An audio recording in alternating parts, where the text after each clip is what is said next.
बिस्मिल्लाहिर्रहमानिर्रहीम अल्हम्दुलिल्लाहि रब्बिल आलमीन वस्सलातु वस्सलामु अला रसूलिहिल करीम अम्मा बाद।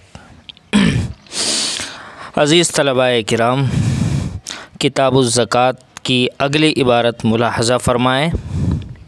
मुसन्निफ़ अल्लाम फ़रमाते हैं, वला यबक़ा लित्तिजारति मश्तराहु लहा फ़नवा ख़िदमतहु, कि जिस माल को तिजारत के लिए ख़रीदा और उससे खिदमत लेने की नीयत की, सुम्मा ला यसीरु लित्तिजारति, तो अब वो माल तिजारत के लिए नहीं होगा।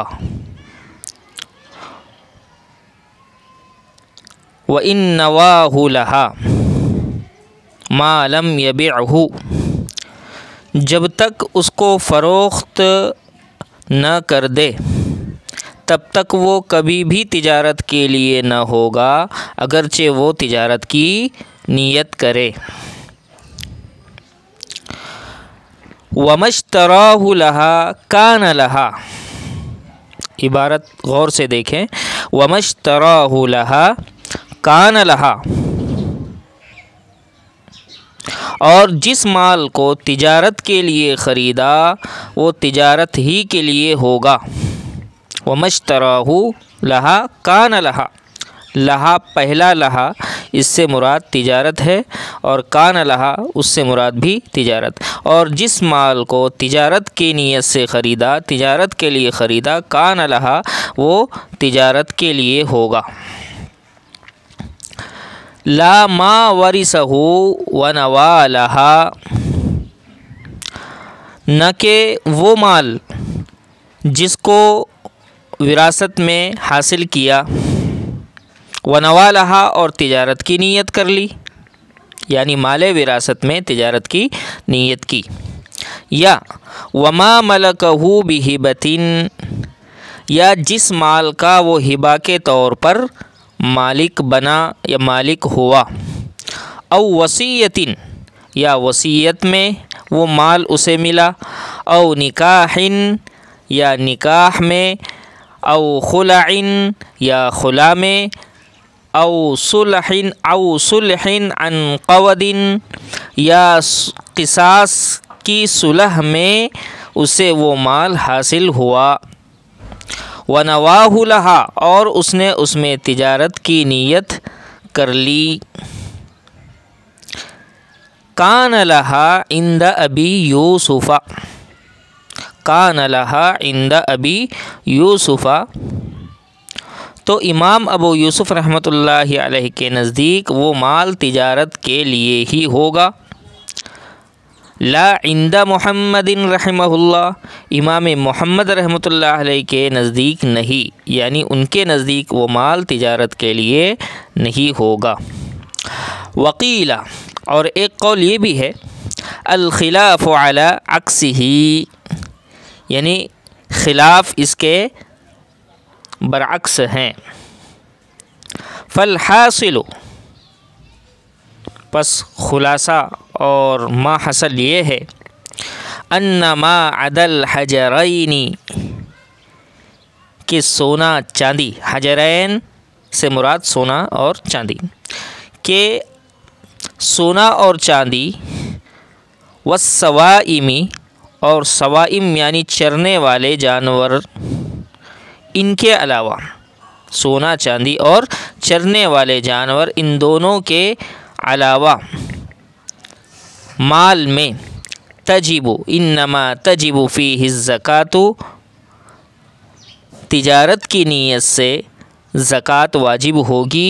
इन्नमा तजिबु फ़ीहि ज़कातु, ज़कात इन अम्वाल में वाजिब होगी। बिनियत तिजारती, तिजारत की नीयत से, यानी सोने और चांदी के अलावा, सोने चांदी के अलावा और चरने वाले जानवरों के अलावा जो सामान और माल होता है उसमें तिजारत की नीयत से क्या होगी, ज़कात लाजिम और वाजिब होगी। अज़ीज़ तलबाए किराम, पहले माफिल इबारत मसला वाज़े हो जाए, उसके बाद अगली इबारत को पढ़कर उसमें मौजूद मसला को हम पढ़ेंगे। तो इस इबारत के अंदर जो आपके सामने पढ़ी गई, इस इबारत में मसला बयान किया गया, उसको समझने से पहले हम दो बातें याद रखें कि पहली बात तो ये कि सोना और चांदी, जिसको मुसन्निफ़ अलैहिर्रहमान ने हजरैन से ताबीर किया, तो हजरैन का मतलब है सोना और चांदी। हजर के माने वैसे पत्थर होता है, लेकिन चूँकि सोना और चांदी ये दोनों धातें ये पत्थरों में से, पहाड़ों में से या ज़मीनों में से निकाली जाती है, तो गालिबन इसीलिए इसको हजरैन कहा जाता है। तो सोने चांदी और साइमा जानवरों के अलावा दूसरी चीज़ों में सिर्फ़ उन चीज़ों में ज़कात वाजिब होगी जो तिजारत की नीयत से ख़रीदी गई हो या तिजारत के लिए रखी गई हो। खिदमत, ज़रूरत, हाजत असलिया या इस्तेमाल की जो चीज़ें हैं उनमें ज़कात वाजिब नहीं होती। एक बात ये हुई। दूसरी बात, तिजारत का सामान और माल वही सामान और माल कहलाता है जिसका इख्तियारी तौर पर इंसान मालिक बनता है, और मालिक बनते वक्त उसमें वो तिजारत की नीयत करता है। वही माल तिजारत का माल और तिजारत का सामान कहा जा सकता है। ये दो बातें जहन नशी कर लेने के बाद अब आप माफिल इबारत मसले को समझें। इस इबारत में मुसन्निफ़ अलैहिर्रहमान ने सबसे पहले ये मसला बयान किया कि अगर कोई माल तिजारत की नीयत से ख़रीदा गया, क्या हुआ, तिजारत की नीयत से कोई माल ख़रीदा गया कारोबार करने के लिए, लेकिन उसके बाद ख़रीदार ने यानी उसके मालिक ने ये इरादा किया कि अब मैं इस माल को अपनी खिदमत में या अपने इस्तेमाल के लिए रखूँगा, तो अब ये माल तिजारत का माल नहीं होगा, और जब तिजारत का माल नहीं रहा तो उसके अंदर ज़कात भी वाजिब नहीं होगी, इसलिए कि वो अपनी खिदमत, इस्तेमाल के लिए और ज़रूरत के लिए रख लिया गया, ख़ास कर लिया गया। हाँ, अगरचे उसके बाद वो उसको बेच देने का इरादा करता है, तब भी अब उसके अंदर ज़कात लाजिम नहीं होगी, सिर्फ़ इरादा और नीयत से वो माल तिजारत में अब वो शामिल नहीं होगी। हाँ, अगर वो उसको बेच देता है, सिर्फ़ नीयत नहीं किया बल्कि उस माल को उसने बेच भी दिया, तो अब उस बेचे हुई रकम पर अगर निसाब पूरा हो जाता है तो अब उसके अंदर उसको ज़कात निकालना लाजिम है। एक बात तो मुसन्निफ़ अलैहिर्रहमान ने यह वाज़ेह फरमाई, और यही मसला इजारे की सूरत में भी है। यानी कोई चीज़ उसने इस नीयत से ख़रीदा था कि मैं इसको इजारे पर दूंगा, किराए पर दूंगा, उसके बाद फिर उसको अपने ज़ाती इस्तेमाल के लिए ख़ास कर लिया कि नहीं, अब ये गाड़ी वग़ैरह जो भी है उसको अब किराए पर नहीं देना है, या मकान वग़ैरह है अब उसको किराए पर नहीं देना है, तो अब वो उसकी ज़ाती इस्तेमाल के लिए और ज़ाती ज़रूरत के ख़र्च के लिए वो बाकी रहेगा, उसमें ज़कात लाजिम नहीं होगी। लेकिन जिस दिन उसने उस मकान को या उस गाड़ी को किराए पर दे दिया, अब उससे हासिल होने वाली आमदनी और किराए पर अगर वो साहिब निसाब बन जाता है तो अब उसके अंदर उस पर ज़कात लाजिम होगी, सिर्फ़ नीयत कर लेने से फ़र्क नहीं आएगा। फिर दूसरे मसले को बयान करने से पहले ये बात याद रखें कि सबब मिल्क दो तरह होता है। सबब मिल्क दो तरह होता है, एक सबब मिल्क इख्तियारी और एक मिल्क इस्तरारी।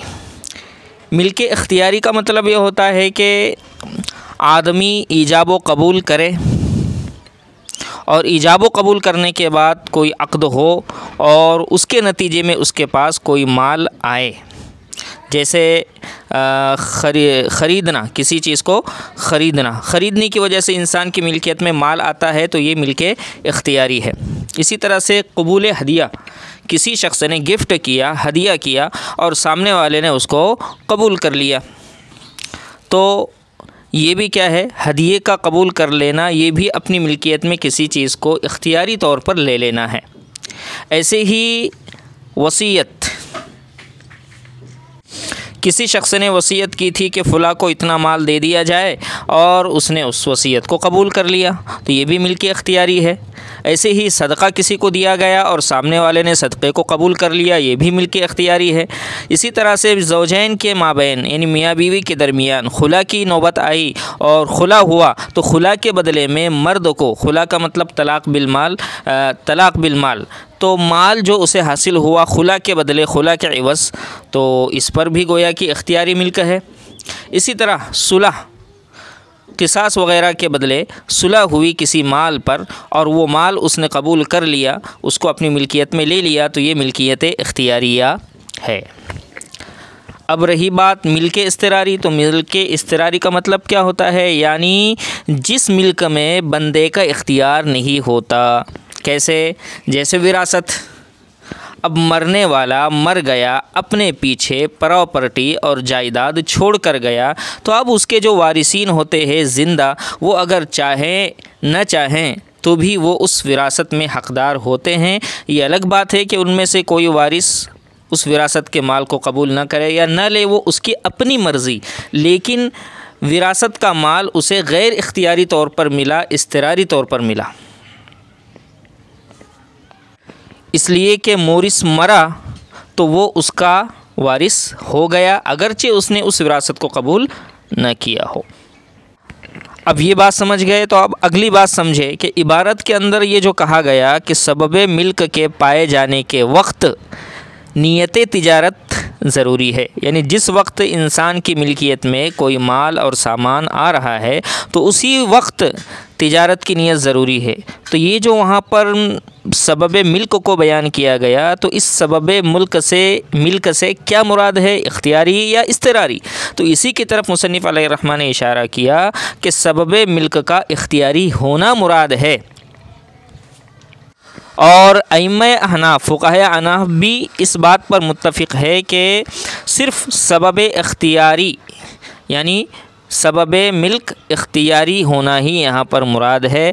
लिहाजा अगर किसी को गैर इख्तियारी सबब से माल हासिल हुआ तो वो माल तिजारत नहीं होगा, अगरचे मालिक होते वक्त नीयत तिजारत करे। मसलन किसी शख्स को उसके मूरिस की तरफ से जायदाद और प्रॉपर्टी मिल रही है, माल मिल रहा है, और वो माल लेते वक्त वो तिजारत की नीयत करे, तब भी वो माल तिजारत का माल नहीं कहलाएगा। इसी को मुसन्निफ़ अलैहिर्रहमान ने अगली इबारत में बयान किया है। फरमाते हैं, इबारत मुलाहज़ा फरमाएँ, सुम्मा हादिहिन नियतु इन्नमा तुअतबरु इज़ा वुजिदत ज़माना हुदूसी सबबिल मिल्की, कि ये नियत सिर्फ़ उसी वक्त की मुअतबर है जब सबबे मिल्क पैदा होने के ज़माने में पाई जाए, जब सबब मिल्क पैदा होने के ज़माने में पाई जाए, हुदूस यानी पैदा होना। हत्ता लौ नवत तिजारत बाद हुदूसी सबबिल मिल्की ला तजिबु फ़ीहि ज़कातु बिनियतिही, यहाँ तक कि अगर सबब मिल्क पैदा होने के बाद तिजारत की नीयत की तो उस माल में ज़कात वाजिब नहीं होगी।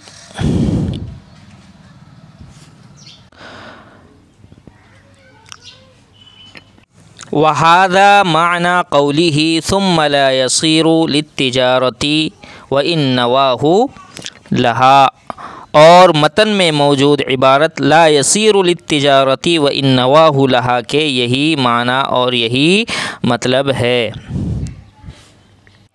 बहरहाल मज़कूरा तफसील से ये पता चला कि इबारत में सबब इख्तियारी मुराद है।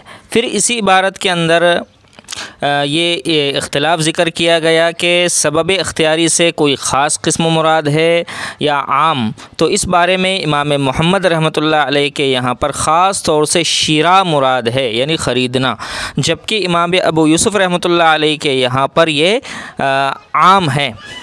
लिहाजा इमाम अबू यूसुफ़ रहमतुल्लाह अलैह के मज़हब के एतबार से अगर किसी को हदिया और गिफ्ट में माल मिला और उसने हदिया कबूल करते वक्त तिजारत की नीयत किया, तो इमाम मोहम्मद के यहाँ तो वो तिजारत का माल नहीं होगा क्योंकि सबब इख्तियारी शिरा बवक्त नीयत मौजूद नहीं है, लेकिन इमाम अबू यूसुफ़ के यहाँ वो माल तिजारत हो जाएगा क्यों? क्योंकि उनके यहाँ शिरा ज़रूरी नहीं बल्कि उसके अलावा असबाब भी ये इख्तियारी हो सकते हैं जिनसे माल तिजारत साबित हो जाता है। अब अगली मिसाल, यानी किसी आदमी ने मरते वक्त ज़ैद के हक़ में, मसलन ज़ैद के हक़ में किसी ने वसीयत की, माल की वसीयत की कि इतना इतना माल ज़ैद को दे देना। अब वो मूसी यानी वसीयत करने वाला क्या हो गया? मर गया, और ज़ैद था मूसा लहू यानी जिसके लिए वसीयत की थी। तो अब मूसी के मरने के बाद ज़ैद मूसा लहू को वो माल जब मिला और माल मिलते वक्त उसने तिजारत की नीयत कर ली, तो मज़कूरा इख्तिलाफ़ यहाँ पर भी होगा। यानी इमाम मोहम्मद रहमतुल्लाह अलैह के नज़दीक उसमें ज़कात लाजिम नहीं होगी, इसलिए कि वो शिरा के लिए नहीं है, और इमाम अबू यूसुफ़ के नज़दीक उसमें ज़कात लाजिम होगी, इसलिए कि उन्होंने इख्तियारी सबब को आम करार दिया है। इसी तरह से किसी औरत से किसी मर्द ने निकाह किया और महर में औरत को माल दिया, और औरत उस वक्त तिजारत की नीयत कर ले, यानी औरत ने उस मिलने वाले महर के माल में तिजारत की नीयत कर ली, तो भी मज़कूरा इख्तिलाफ़ यहाँ पर भी होगा। या फिर और एक मिसाल दी गई कि औरत ने शोहर से खुला का मुतालबा किया था और शोहर को उसके इवज़ बदले खुला माल दिया, उसके सुपुर्द कर दिया, और उस शोहर ने उस माल पर कब्ज़ा करते ही तिजारत की नीयत कर ली, तो भी मज़कूरा इख्तिलाफ़ यहाँ पर पाया जाएगा। इसी तरह और एक शक्ल बयान की गई कि कातिल अमदन यानी अमदन किसी शख्स का मर्डर कर दिया था, कत्ल कर दिया था, तो मकतूल के औलिया से माल पर उसने सुलह कर लिया, यानी क़िसास लिया जाने वाला था और उसने क़िसास से बचने के लिए उनसे सुलह कर लिया। अब वो जब उसके औलिया को माल दे रहा है मकतूल के, तो वो माल लेते वक्त अगर तिजारत की नीयत कर लेते हैं, तो इस सूरत में भी इमाम मोहम्मद के यहाँ वो माल तिजारत नहीं होगा, जबकि इमाम अबू यूसुफ़ रहमतुल्लाह अलैह के यहाँ पर वो माल तिजारत शुमार होगा, और जब माल तिजारत शुमार होगा तो अब उस पर ज़कात भी लाजिम होगी, क्योंकि उनके यहाँ पर शिरा के अलावा दीगर असबाब इख्तियारिया से भी सबूत हो जाता है। तो ख़ुलासा ये हुआ कि बवक़्त शिरा ख़रीदते वक्त तिजारत की नीयत का होना ये बिल-इत्तिफ़ाक़ दुरुस्त है, और विरासत का माल मौरूस मिलते वक्त, हासिल होते वक्त बिल-इत्तिफ़ाक़ दुरुस्त नहीं है। और इनके अलावा जो चीज़ें बयान की गई, क़बूल अक़्द के ज़रिए जिन जिन चीज़ों का वो मालिक हो रहा है, उसमें मज़कूरा बाला इख्तिलाफ़ है जो बयान किया गया साहिबैन का, और इसमें भी इमाम मोहम्मद रहमतुल्लाह अलैह का मसलक राजिह है। किसका मसलक राजिह है? इमाम मोहम्मद रहमतुल्लाह अलैह का। मतलब ये कि वो तिजारत के लिए नहीं होंगे, क्योंकि तिजारत नाम है माल का हासिल करना। तिजारत किसको कहते हैं? माल के हासिल करने को, माल के बदले। कसबुल माल बिबदलिन व हुआ अलमाल, यानी माल हासिल करना माल के बदले, और कबूल बिल्कुल बेबदल के हासिल होता है। लिहाजा नीयत ये अमल तिजारत के साथ मिली नहीं, मुत्तसिल नहीं हुई, जो कि शर्त थी। बहरहाल सबब इख्तियारी का शिरा होना ज़रूरी है, या शिरा के अलावा दूसरी चीज़ें भी सबब इख्तियारी में दाखिल हैं, तो इमाम मोहम्मद रहमतुल्लाह अलैह के नज़दीक सबब इख्तियारी का शिरा होना ज़रूरी है। हिबा वग़ैरह ये सबब इख्तियारी में दाखिल नहीं है। इमाम अबू यूसुफ़ रहमतुल्लाह अलैह के नज़दीक शिरा के साथ साथ हिबा वग़ैरह भी सबब इख्तियारी में दाखिल है, और कहा गया है, एक कौल ये भी है, इख्तिलाफ़ इसके बरअक्स है। क्या मतलब? यानी इमाम अबू यूसुफ़ रहमतुल्लाह अलैह के नज़दीक सबब इख्तियारी का शिरा होना ज़रूरी है, और इमाम मोहम्मद रहमतुल्लाह अलैह के नज़दीक शिरा होना ज़रूरी नहीं, बल्कि इसके अलावा चीज़ें भी दाखिल हो सकती है। बकिया इबारत मुलाहज़ा फ़रमाएँ।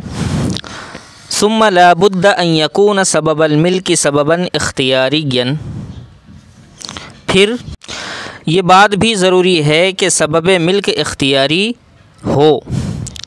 हत्ता लौ नवत तिजारता, यहाँ तक कि अगर वारिस के तौर पर मालिक होने के ज़माने में तिजारत की नीयत की। हत्ता लौ नवत तिजारता ज़मान तमल्लुकिही बिल इर्सी वारिस के तौर पर मालिक होने के ज़माने में तिजारत की नीयत की, ला तजिबु फ़ीही ज़कातु, तो उसमें ज़कात वाजिब नहीं होगी। आगे फरमाया सुम्मा ज़ालिका सबबुल इख्तियारिय्यु हल यजिबु अन यकून शिराअन अमला, फिर उस सबब इख्तियारी का शिरा होना ज़रूरी है या नहीं। तो इस सिलसिले में भी इमाम अबू यूसुफ़ और इमाम मोहम्मद का इख्तिलाफ़ है। फरमाया फ़इंद अबी यूसुफ़ ला, इमाम अबू यूसुफ़ रहमतुल्लाहि अलैहि के नज़दीक शिरा का होना ज़रूरी नहीं है। वइंद मुहम्मदिन तजिबु, और इमाम मोहम्मद रहमतुल्लाहि अलैहि के नज़दीक शिरा का होना ज़रूरी है। वकीला, और एक कौल ये है अल खिलाफ़ अलल अक्सी, के इख्तिलाफ़ इसके बरअक्स है, यानी फ़इंद अबी यूसुफ़ ला बुद्दा अन यकून शिराअन, कि इमाम अबू यूसुफ़ के नज़दीक शिरा का होना ज़रूरी है और इमाम मोहम्मद रहमतुल्लाह अलैहि के नज़दीक ला, शिरा का होना ज़रूरी नहीं है। तो अज़ीज़ तलबाए किराम, माफ़िल इबारत मसाइल की वजाहत के बाद में ये बक़िया इबारत आपके सामने पढ़ी गई। ख़ुलासा यही निकला कि इमाम मोहम्मद रहमतुल्लाह अलैहि का कौल राजे हैं। अब अगले सबक में इंशाअल्लाह इसी से मुत्तसिल और इसी से मुताल्लिक़ एक और मसला बयान किया जाएगा। तब तक के लिए इंतज़ार करें। वस्सलामु अलैकुम वरहमतुल्लाहि वबरकातुहू। अस्सलामु अलैकुम।